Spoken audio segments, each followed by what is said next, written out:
Hello friends, तो हम SK18 का मई 22 का मेडिसिन का पेपर कर रहे थे। यहाँ तक हमने कर लिए थे। ये 115 हम पढ़ रहे थे। The action potential of SA node is caused bye, तो इसका आंसर है कैल्शियम आयन। इसमें मैंने आपको बताया था दो चीज़ें हैं, एक है action potential of SA node, वो कैल्शियम आयन के थ्रू हो रहा है, और दूसरा है pacemaker activity of SA node, वो होता है सोडियम चैनल्स के थ्रू। ये दोनों आपने याद रखने, इनको मिक्स नहीं करना। और पेस और action potential of cardiac muscles, वो भी सोडियम चैनल्स की वजह से होता है। अब पेस मेकर एक्टिविटी और एक्शन पोटेंशियल में क्या डिफरेंस है, ये कल भी मैंने आपको समझाया था, आज दोबारा समझाता हूँ। ये फॉर एग्जांपल हमारे पास एक सेल है SA नोड का, ये SA नोड का एक सेल है, एक सेल मैं बना रहा हूँ। इसके अंदर हमारे पास सोडियम लीकी चैनल होते हैं, सोडियम लीकी चैनल। अब सोडियम आपको पता है एक्स्ट्रा सेलुलर फ्लूइड में हमेशा ज़्यादा पड़ा होता है, इस वजह से क्या है, वो अपने कंसंट्रेशन ग्रेडियंट के थ्रू क्या करेगा, मूव करेगा, हायर से लोअर की तरफ जाता है ना हमेशा सॉल्यूट्स। तो सोडियम यहाँ बाहर ज़्यादा है, तो यहाँ हमारे पास लीकी चैनल, इन सोडियम लीकी चैनल्स के ज़रिए एक्स्ट्रा सेलुलर फ्लूइड से सोडियम आएगा हार्ट के ये SA नोड के सेल के अंदर इंटर होगा। अब SA नोड का जो रेस्टिंग मेम्ब्रेन पोटेंशियल है वो -90 है, ठीक है, RMP। तो अब जैसे जैसे सोडियम इंटर होना स्टार्ट हो जाएगा SA नोड के सेल में, तो वहाँ का जो पोटेंशियल है -90 से क्या हो जाएगा, पहले फॉर एग्जांपल ये था -90 था, अब क्या है -70 तक चला जाएगा, ठीक है। आहिस्ता आहिस्ता से सोडियम ट्रिकल हो रहा है, ये पोटेंशियल कम होता जाएगा, ठीक है, नेगेटिविटी कम होती जाएगी। तो जब -70 पे पहुंचेगा, पहले -90 था रेस्टिंग मेम्ब्रेन, तो सोडियम जब अंदर दाखिल हुआ, सोडियम पॉजिटिव चार्ज है तो वो नेगेटिविटी को डिक्रीज़ करेगा, -70 तक जब पहुंचेगा तो उस -70 को हम क्या नाम दे रहे होते हैं, थ्रेशोल्ड पोटेंशियल। अब थ्रेशोल्ड पोटेंशियल वो पोटेंशियल होता है जिसमें वोल्टेज गेटेड चैनल्स ओपन होते हैं। तो इस पोटेंशियल जब -70 तक पहुंच गया SA नोड के सेल का पोटेंशियल, तो उस वक्त जो SA नोड में वोल्टेज गेटेड कैल्शियम चैनल्स होते हैं वो ओपन हो जाते हैं। अब ये कैल्शियम चैनल है, वोल्टेज गेटेड है, ये ओपन हो जाएंगे। ये जब ओपन हो जाएंगे तो कैल्शियम भी बाहर ज़्यादा पड़ा हुआ है, सारा कैल्शियम बहुत तेज़ी से अंदर दाखिल होगा सेल के अंदर, तो फिर क्या हो जाएगा, डीपोलराइजेशन हो जाएगी। तो -70 से एक्शन पोटेंशियल स्टार्ट होगा 0 तक या फिर +10 तक, +10 तक जाएगा, तो ये हो गया एक्शन पोटेंशियल। तो पहले थ्रेशोल्ड पोटेंशियल था, अब ये जो थ्रेशोल्ड पोटेंशियल है ये कौन अचीव करवा रहा था, सोडियम चैनल्स। इसी थ्रेशोल्ड पोटेंशियल तक ये वाला जो पोटेंशियल है इसको हम नाम दे रहे होते हैं पेस मेकर एक्टिविटी। मतलब किसी भी स्टिमुलस के बगैर स्पॉन्टेनियसली सोडियम जो है SA नोड के सेल में इंटर होता है थ्रू सोडियम लीकी चैनल्स, और वहाँ का पोटेंशियल -70 तक पहुँच जाता है, थ्रेशोल्ड पोटेंशियल तक पहुँचता है। जैसे वो थ्रेशोल्ड पोटेंशियल तक पहुँच गया, voltage gated calcium channel open हुए, उन्होंने फिर क्या है, डीपोलराइजेशन या फिर एक्शन पोटेंशियल काज करवाया। तो क्या हुआ, pacemaker activity of the SA node वो डिपेंड कर रहा है क्या है, किस चीज़ पे, सोडियम चैनल पे या सोडियम के ऊपर। और जो एक्शन पोटेंशियल या डीपोलराइजेशन है SA नोड का वो डिपेंड कर रहा है कैल्शियम के ऊपर, कैल्शियम चैनल्स पे। उसके बाद फिर जो कार्डिक सेल्स होते हैं, अब ये SA नोड क्या थे, ये स्पेशलाइज्ड कार्डिक सेल्स थे, लेकिन जो जनरलाइज्ड कार्डिक सेल्स होते हैं, ठीक है, जैसे आर्टरियम के और वेंट्रिकल्स के जो कार्डिक मसल सेल्स हैं, उनमें जो हमारे पास एक्शन पोटेंशियल होता है वो सोडियम चैनल के थ्रू, मतलब उनमें ये -70 से लेकर +10 तक कौन ले जाएगा, सोडियम चैनल्स ओपन होंगे, सोडियम तेज़ी से एंटर होगा तो वो एक्शन पोटेंशियल काज करवाएगा। होप ये आप लोगों को समझ आ गई होगी। उसके बाद हमारे पास है iron present in ferrous form in ferritin. Iron जो है ferrous form, ferrous means Fe+2 की फॉर्म में, फेराटिन में Fe+2 की फॉर्म में आयरन प्रेजेंट होता है। आयरन ट्रांसपोर्ट किस फॉर्म में होता है, ट्रांसफेरिन, टी से ट्रांसफेरिन, ट्रांसफ़र का मतलब भी ट्रांसपोर्ट होता है, इस तरह से याद रखें। आयरन एक्सेस स्टोरेज फॉर्म कौन सा होता है, हीमोसिड्रिन होता है। आयरन नॉर्मल स्टोरेज फॉर्म फेराटिन होता है। मतलब आयरन नॉर्मल लेवल पे प्रेजेंट है, थोड़ा बहुत हमारे पास वो प्लाज्मा में अगर इंक्रीज है तो वो क्या है, वो जाएगा फेराटिन की फॉर्म में स्टोर होगा। लेकिन अगर आयरन बहुत ज़्यादा एक्सेसिव फॉर्म में है तो फिर बहुत ज़्यादा एक्सेसिव फॉर्म में जब होगा तो बहुत ज़्यादा मॉलिक्यूल जो फेराटिन के होंगे वो आपस में मिल जाएंगे, तो फिर उसको हम नाम देंगे haemosiderin. women having presented with swollen protruding jaw, swollen hands and feet, headache, it is due to which of the following adenoma? तो swollen hands and feet, headache और protruding jaw ये सारे क्या है, adenoma of eosinophilic cells में होते हैं. A patient had internal jugular lymph node biopsy in the neck region. After that, he developed numbness of earlobe. Which of the following nerve got injured? Greater auricular nerve क्या करता है, air lobe को sensory supply कर रहा होता है. तो ये जब डैमेज होगा, ये कब डैमेज होता है, जब इंटरनल जगुलर नोड लिम्फ नोड की बायोप्सी कर रहे होते हैं, क्योंकि वहीं से ये पास हो रहा होता है उसी के करीब से. तो क्या हो जाएगी, एयर लोब की नंबनेस हो जाएगी, सेंसरी लॉस हो जाएगी. In hanging sudden death occurs due to fracture of odontoid process of axis. जो दूसरा वर्टिब्री है जिसका नाम है एक्सिस, पहला तो एटलस होता है, दूसरा एक्सिस. अब एक्सिस का जो हमारे पास बॉडी होती है, बॉडी कह लें या जो भी कह लें, ये बॉडी है, ठीक है. बॉडी हमेशा एंटीरियर होता है, ठीक है, और उसका हमारे पास इस तरह से वर्टिकली, अब यहाँ पर तो वर्टिकली मैं नहीं बना सकता. अब ये फॉर एग्ज़ाम्पल ये फॉर एग्ज़ाम्पल क्या है, ये हमारे पास ये बॉल पॉइंट का ये हमारे पास समझें एक्सिस है. अब इसके ऊपर हमारे पास क्या होगा, एक्सिस के ऊपर इस तरह वर्टिकली हमारे पास क्या होगा, एक ओडेंटाइड प्रोसेस होगा, इसी तरह वर्टिकली ऊपर की तरफ, ठीक है. तो ये उसका बॉडी है, ये उसके ऊपर इस तरह से ओडेंटाइड प्रोसेस होता है. अब देखिए वर्टिब्री इस तरह से अरेंज्ड है ना, ये पहला वर्टिब्री है, फिर उसके नीचे दूसरा वर्टिब्री है. अब इस दूसरे वर्टिब्री के यहाँ से ऊपर की तरफ इस तरह वर्टिकली, ठीक है, मतलब हेड की तरफ क्या है, ओडेंटाइड प्रोसेस है, और ये होता एंटीरियर पार्ट में है, ठीक है. पोस्टीरियरली फिर पेडिकल्स प्रेजेंट होते हैं. तो ये ओडेंटाइड प्रोसेस जब हमारे पास हैंगिंग के दौरान ये ब्रेक करेगा, जब ब्रेक करेगा तो ये पोस्टीरियरली एंटीरियर पे होता है ना, तो ये जब हमारे पास ब्रेक करेगा तो क्या है, पोस्टीरियर पे यहाँ पे स्पाइनल कॉर्ड प्रेजेंट है, तो उसको कंप्रेस करेगा, सारे नर्व्स को कंप्रेस करेगा, उसकी वजह से फिर डेथ हो जाएगी. तो ओडेंटाइड प्रोसेस की ब्रेकडाउन की वजह से ड्यूरिंग हैंगिंग क्या होता है, सडन डेथ होता है. Chorionic villus sampling done at which week. Chorionic villus की सैम्पलिंग किस वीक पे होती है, 11 to 12 week. Good doctor patient relationship requires active listening, उसमें एक्टिव लिसनिंग की ज़रूरत होती है. TRALI transfusion related acute lung injury occurs in, वो किस में होता है, 6 आवर्स के अंदर होता है, ब्लड ट्रांसफ्यूजन की वजह से होता है. Upper and lower limbs of cerebral blood, upper and lower limits of cerebral blood flow autoregulation 50 to 150. 50 जो है लोअर लिमिट है, 150 ml अपर लिमिट है per minute. In a natural world when an animal is injured है, what is their natural response है, rest या immobility. जब भी nature में किसी भी ऑर्गेनिज्म, किसी भी जानवर को इंजरी होती है तो वो रेस्ट करता है या इमोबाइल हो जाता है. Unknown diabetic patient with good glycaemic control present with signs and symptoms of UTI by gram negative rod and shock like state. which of the following, अब ये क्या है, सेप्टिक shock है due to urosepsis. which of the following is responsible for shock like state of this patient है. तो इस दौरान क्या होता है, वास्कुलर परमेबिलिटी बहुत ज़्यादा क्या हो जाती है, इंक्रीज हो जाती है, और साथ में क्या होता है, एक तो वास्कुलर परमेबिलिटी इंक्रीज है, दूसरा क्या होता है, वास्कुलर टोन वो डिक्रीज हो जाता है ना, वैसोडाइलेशन बहुत ज़्यादा हो जाती है, तो उसकी वजह से फिर सेप्सिस होती है.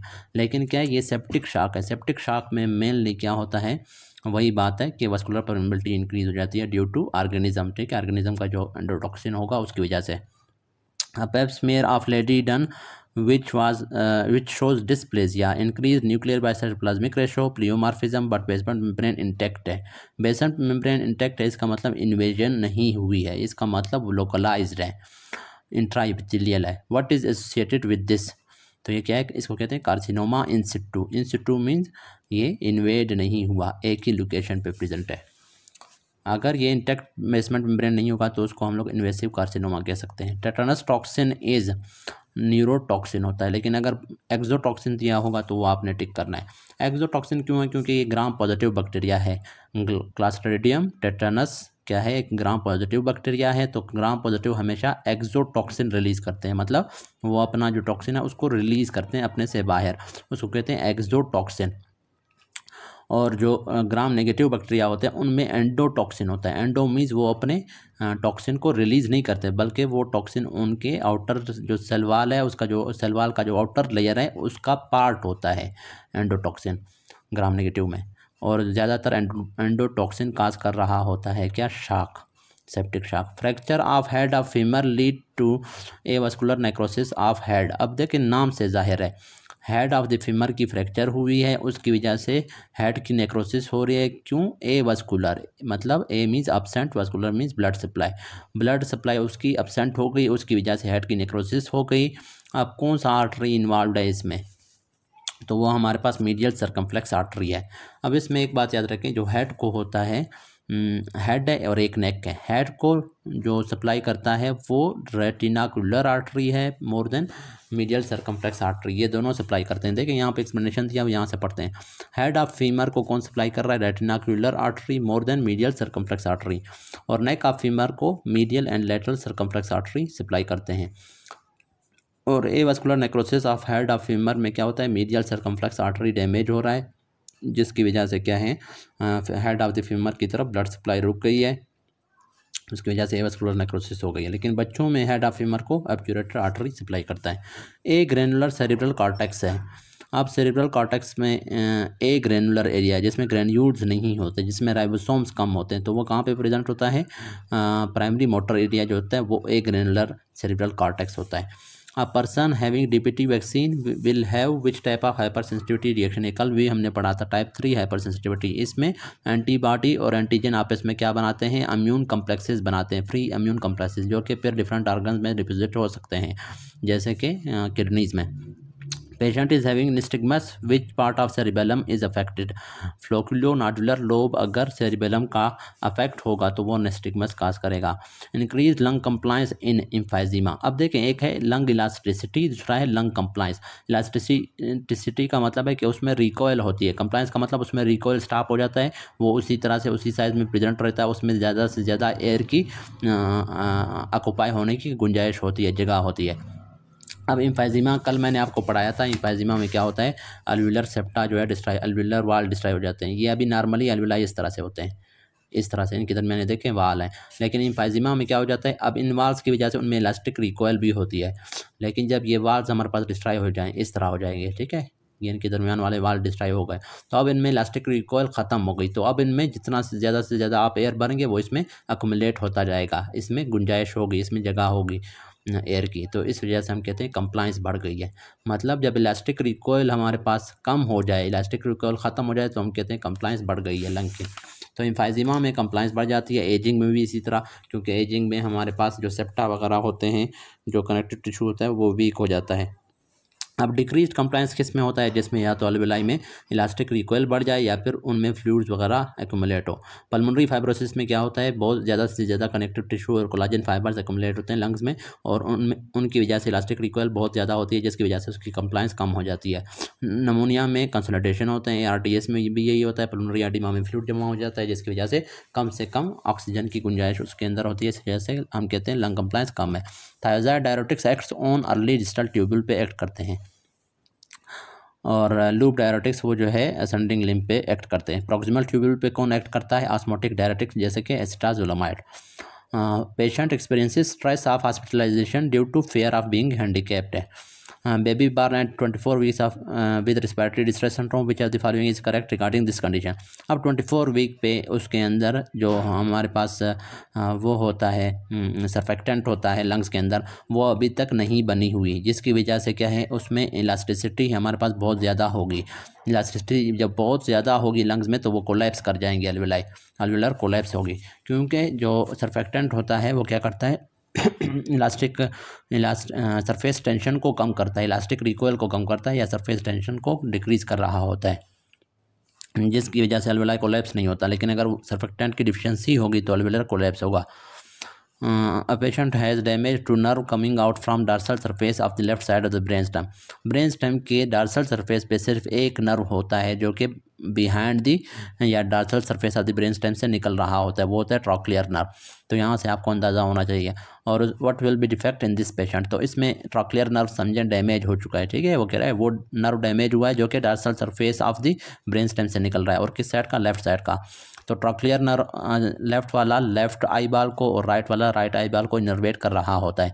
तो लेफ्ट साइड का जब ट्रॉक्लियर नर्व डैमेज होगा, ट्रॉक्लियर नर्व का फंक्शन क्या था,